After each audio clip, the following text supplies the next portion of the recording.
Lesson 5.5, Performing Function Operations. Our essential question, how do you add, subtract, multiply, and divide functions? Today we're going to look at multiplication. If I'm being asked to do the f times g function of x, I'm supposed to take the entire f rule and multiply it to g. So here's me saying I'm going to do f times g of x. So I need to take the entire f and multiply it to the entire g. So what was my entire f rule? I see that my f rule was 5x. And I'm being asked to multiply to the entire g rule. So all of g needs to be inside of a grouping symbol. What was g? It was x plus 2. So I have 5x being multiplied to the entirety of x plus 2. So 5x times x is a 5x squared. 5x times 2 is a 10x. There's no like terms to combine, so this is my new f times g function. So standard 5.5, standard number 3, multiplying two functions. So I have my function f and my function g. I'm asked to find the function f times g, and then I'm supposed to find the domains. So I'm going to put the domains over here. So I need to find the function f times g of x, which means I'm supposed to take all of f and I'm supposed to multiply it to all of g. So what is my f function? I see this is my f function. So I have x squared being multiplied by my entire g function, which is the square root of x. Now, if I'm multiplying exponents to radicals, it's going to be easiest to multiply these together if they were both written in exponent form. So exponent form is already in exponent form. Square root of x is x to the 1/2. Now, I observe they have the same base. Exponent properties say if you have the same base, you are supposed to add their exponents together. So this is 2 plus 1/2.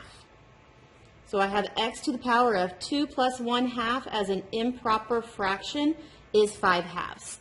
So my f times g of x function is x to the 5/2 power. Well, now I'm being asked to evaluate it when x was 9. So my f times g of x, when these x's are now going to be replaced with 9, so I can then evaluate. So evaluating, I don't know how to do a number raised to a fraction exponent. So I'm going to change this to its radical form. So I have a radical with the 9 on the inside. The 2 represents the root because that's the denominator. And the exponent is what everybody is raised to in the very end. So my parentheses say I'm supposed to do the square root of 9, which is 3. Now I'm doing 3 to the 5th power, and 3 to the 5th power is 243. So f times g of 9 is 243. So now I'm being asked to find the domain. To find the domain, we need to find the domain of each individual. So that meant first I need to find the domain of f of x. This is the parent function of the quadratic. So here's the parent quadratic function. Domains are your x's. So how far to the left and how far to the right will this go? It goes forever in the left and forever into the right. So my domain for f is all real numbers. Domain for g. This is the parent function of the square root of x, which looks like this. Domains, look at how far to the left and how far to the right it will go. This is the very furthest to the left it will go, and that x value is 0. So you're saying I started at 0 and I used all the positive numbers. So my domain is 0 and everybody else that is bigger than him. So now I need to find the domain of my function f times g of x. To find that, what do they have in common? F says I can use everybody, but g says I can only use the positive numbers. What do they have in common? Both of them are allowed to use all the positive numbers. So my domain is x is greater than or equal to 0. So I have my function f and my function g. I'm being asked to find f times g. So here is my line down the middle, so I can do my domains over here. The function f times g of x says to take all of the f function and multiply it to the entire g function. So I need to find my f, and my f is 3x. And I'm supposed to multiply that by my g, and my g is x to the 1/5. I see that they're both written in exponent form, so I can go ahead and multiply. So this was 3 times x to the 1/5. So we have 3 times, same base of x, means that I'm supposed to add their exponents. So this is 1 plus 1/5. So I have 3 times x to the 6/5. So this is my f of g at x function. Well, now I'm being asked to evaluate when x is 32.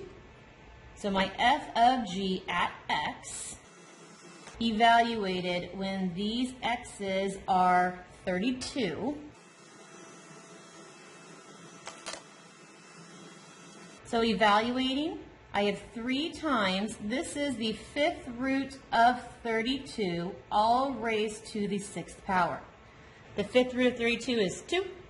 So I have 3 times 2 to the 6th power is 64. And now 3 times 64 is 192.